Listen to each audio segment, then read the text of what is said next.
Good morning all of you. I am Sunita Bhardwaj. जो student UPSC and PCS के लिए तैयारी कर रहे हैं उनके लिए हम एक वीडियो लेकर आए हैं। इस वीडियो में हमने सब्जेक्ट रखा है अपना इतिहास। इतिहास एक ऐसा रोचक विषय है जिसको जानने की जिज्ञासा हर किसी के अंदर बनी रहती है। मैक्सिमम स्टूडेंट इसी विषय का चयन करते हैं। बट इतिहास है क्या? इतिहास को हम कैसे जान सकते हैं? आप कल्पना करो कि आप ऐसे टाइम पर पीछे इतना पीछे जाओ कि आप ये सोचो कि आपके पास कुछ नहीं है, लेकिन फिर भी लिखित प्रमाणित कोई भी चीज़ें हमारे पास नहीं है। हम कैसे जान पाएंगे उस चीज़ को?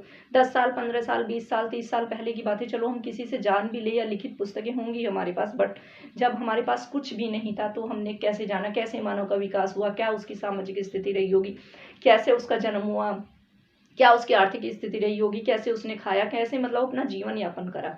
ये सारी चीज़ों को जानना बहुत ज़रूरी है। अगर हमारे कहीं दूसरी जगह, हमारे कहीं अदर स्टेट में हमारी पोस्टिंग भी हो जाती है तो ये समझो कि आप उधर की भाषा नहीं जानते, उधर का रहन सहन नहीं जानते, कोई सामाजिक स्थिति के विषय में आपको नहीं पता। जब उनकी भाषा नहीं जानोगे, आप समझ नहीं पाओगे तो कैसे उस जगह का कैसे डेवलपमेंट करोगे? तो उस चीज़ को जानने के लिए, समझने के लिए तो हमें इतिहास का ज्ञान होना जरूरी है कि इतिहास इस भूमंडल पे कैसे मानव का जन्म हुआ, कैसे कैसे सभ्यताओं का विकास हुआ, इन सब चीज़ों को ही जानना इतिहास है।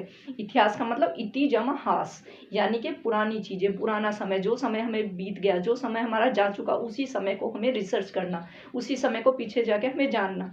तो हर कोई ऐसा तो है नहीं जो उस पर रिसर्च करेगा, बट जो पुरातत्विक हैं, जो इतिहासकार हैं, उन्होंने इस पर गहन अध्ययन किया है। बहुत मेहनत, कठोर मेहनत करने के बाद जो उनकी टीम ने वर्क वो किया है, उसके जो उनको जो भी चीज़ें मिली हैं, जो चीज़ें प्रमाणित हुई हैं, उसी चीज़ों को उन्होंने अनुमान लगाया है, उनकी समय काल उनका जो रखा है, उसी चीज़ों को प्रमाणित करके हमारे सामने रखा है। तो उसी चीज़ों से हम जान पाए कि उस टाइम क्या था, कैसे रहा होगा, सब कुछ हम थोड़ा सा हमें ईजी हो गया उस चीज़ को जानना।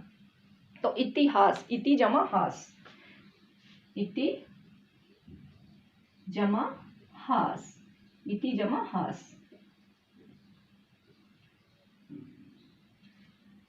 इति मतलब पुराना, जो बीत गया, पुराना। हास मतलब खत्म हो चुका, खत्म, उस चीज, जो चीजें खत्म हो चुकी, उस चीज को खत्म, यानी कि जो समय बीत गया, जो समय चला गया। हर किसी की डेफिनेशन इतिहास की अलग है, बट हमारी डेफिनेशन जो इतिहास, जो समय बीत गया, हम उसी चीज को जानने के लिए इति जमा हास, यानी कि पुराना समय जो हमारा चला गया, जिसको हमारे अंदर जानने की जिज्ञासा बनी रहती है।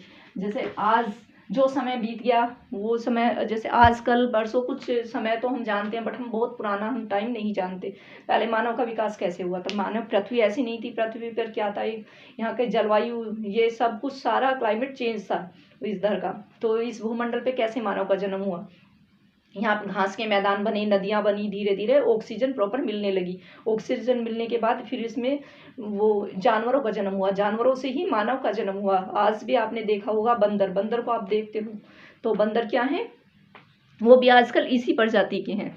तो मतलब वो अब जो जिन्होंने प्रोग्रेस कर ली, उसी प्रजाति, उसी जाति में जिन्होंने जैसे प्रोग्रेस कर ली, जैसे उन्होंने संघर्ष किया, दो हाथों से चलना शुरू किया, अपने कमर को उठाना शुरू किया, तो चलना जैसे दो हाथों से शुरू किया, कमर को उठाना शुरू किया, तो उनका क्या हुआ, माइंड उनका, जो सर उनका इतना बड़ा था, वो सर छोटा होने लगा।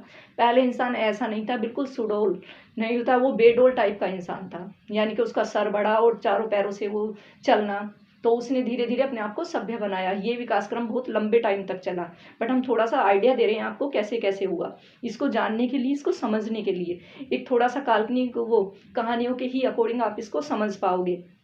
जैसे आजकल ये जानवरों को देखते हो, ये जानवर वहीं के वहीं है, बट एक मानव क्या था, वो भी उसी कैटेगरी का था।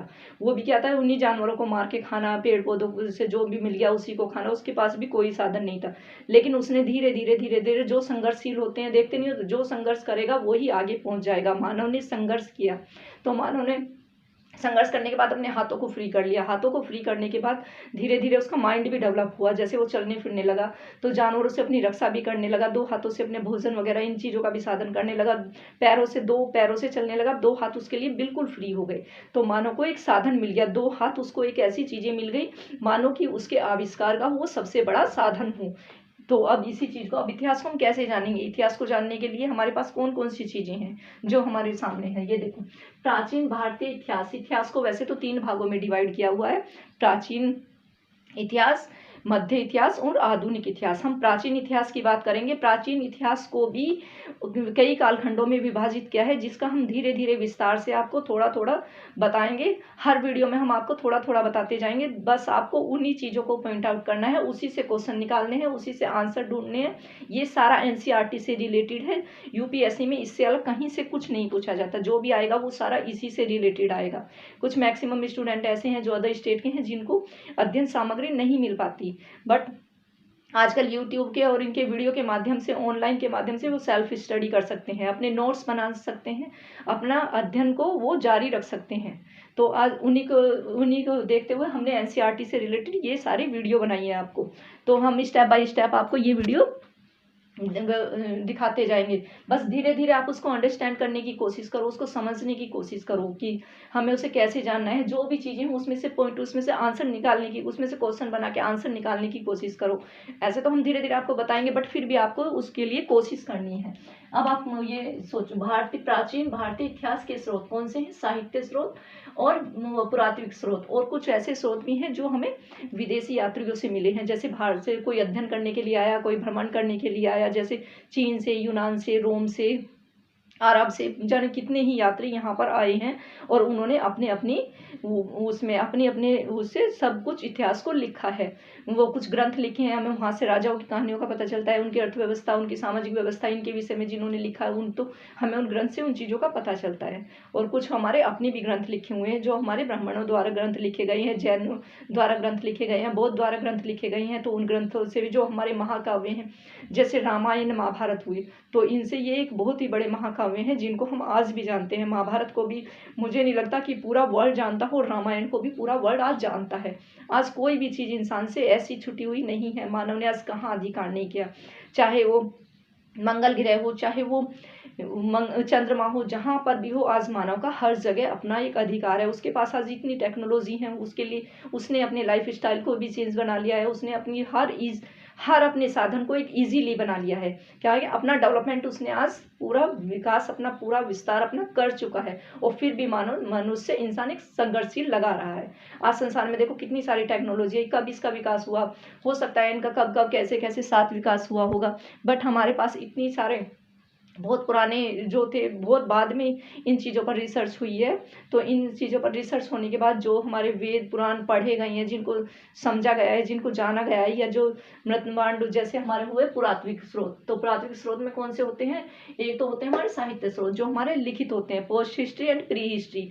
जो हमारे लिखित होते हैं उनसे तो प्रमाणित हो जाता है, जैसे कुछ कहानियां हुई, नाटक हुए, ये हुए उस समय के, हो सकता है वो काल्पनिक रहे हैं या क्या रहे हैं, जो भी चीज़ें रही हैं। लेकिन कुछ ऐसे भी उनके ग्रंथ रहे हैं जिनसे सामाजिक, जैसे अर्थव्यवस्था, जैसे अर्थशास्त्र हमें बहुत सारी, कौटिल्य का अर्थशास्त्र, उनसे हमें उधर की अर्थव्यवस्था और एक ऐसी चीज़ का पता चला है जो राजा को एक पुराण पढ़ने के लिए बोला गया कि आपको, कि एक राजा को डेली पुराण वो ग्रंथ पढ़नी चाहिए।